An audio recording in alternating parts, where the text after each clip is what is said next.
Azov Now, see what I did there? Azov Now, Azov Battalion. Anyway, as of now, both World War II and this conflict, Russia is a flawed authoritarian dictatorship. With Putin and Stalin, both terrible dictators we should not emulate, Russia is not the ideal.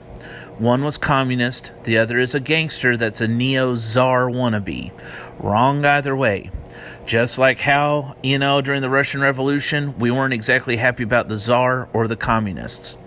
But here's the thing. The difference between then and now is back then we saw Russians as the lesser evil to Nazis and worked with them to fight Nazis. Now we see Nazis as a lesser evil to Russians and work with Nazis to fight Russians. And we censor people exposing it through shadow banning, gaslighting, and algorithm landslides. The best way I could describe this is that it's an avalanche in the form of an algorithm. It is buried. Just like it was either a Bible verse or that Greek philosopher said, men suppress the truth.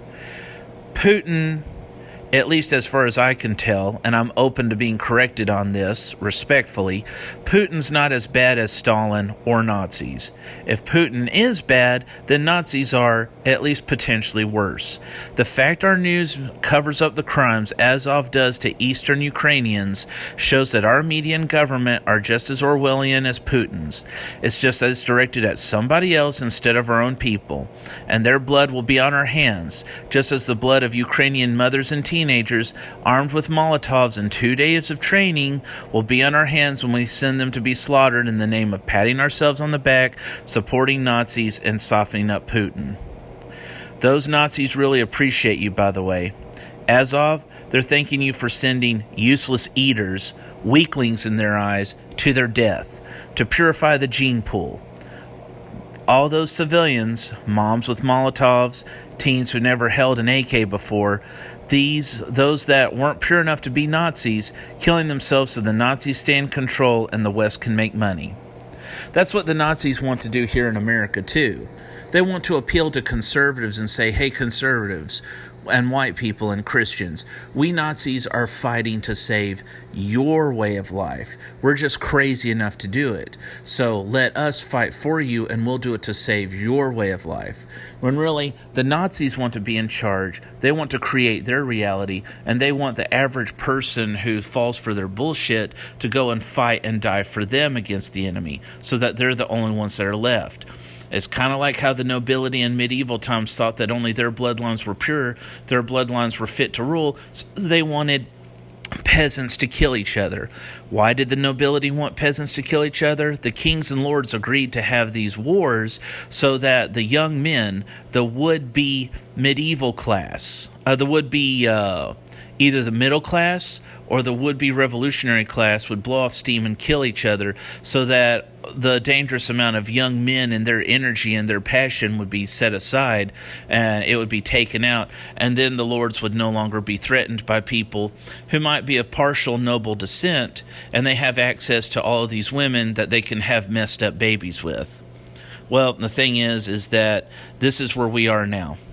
And if you remember anything from the war in Syria, our government and Israel funded ISIS to fight Assad. Assad's an asshole. He's a fucking asshole. He is not a good person. But ISIS was 10 times worse. They raped and pillaged and did so much bad stuff that even people who hated Assad, that were like the rival family, that was like ousted by Assad, they took his side against ISIS. ISIS was so bad that Christians and Muslims in Syria worked together to fight ISIS. And you say, well, how can Azov Battalion be filled with Nazis? The leader's a Jew. There's plenty of atheistic Jews throughout history who have worked with Nazis or have been Nazis themselves. They're atheistic, or they believe in something else. They don't mind throwing their own fellow Jews under the bus. In fact, not only was there like a battalion called Sonderkommando or something that oversaw the death of their fellow Jews in concentration camps, and Hitler didn't give a crap about them, the Zionists were very close to the Nazis because the Nazis wanted to get the Jews out of Germany, and the Zionists wanted them out of Germany and into the Promised Land. So the thing is that it's not that crazy that, Nazis would work with Zionist, globalist, Israeli, quote-unquote Jews. I mean, there's somebody in America who says that he considers himself a white Zionist, and he's a full-on Nazi, okay? You can find pictures of people praying at the Wailing Wall, and they've got on a yarmulke, but they've also got a swastika tattooed on the back of their necks. Theodor Herzl, the founding father of Zionism, said that the anti-Semites will be the friend of Zionism because the threat of anti-Semitism will make the Jews run to Zionism, and that will reinforce Zionism's control. So a lot of you people not paying attention, you've just now started on episode 27 of season 5. That's how this can happen. And it'll be great whenever you wake up and pay attention, but not all of you are meant to wake up. Not all of you are meant to make it. Some of y'all incarnated into this life to be slaughtered because you've got some karma to settle and you were meant to be led astray. Some of you will wake up sooner than later. Some of you will partially wake up. None of us are perfect. I didn't wake up immediately. But the thing is, some of you can be saved and some of you can be saved by the skin of your teeth. You might lose an arm or leg in this. Figuratively speaking, I mean. But the thing is, some people, they were meant to die because they chose to do it from the beginning so that they can't be convinced.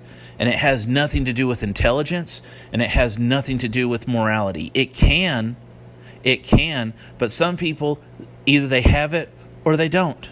Regardless of how smart they are, regardless of how good of a friend they are, regardless of how loving a person they are, or regardless of how good they are.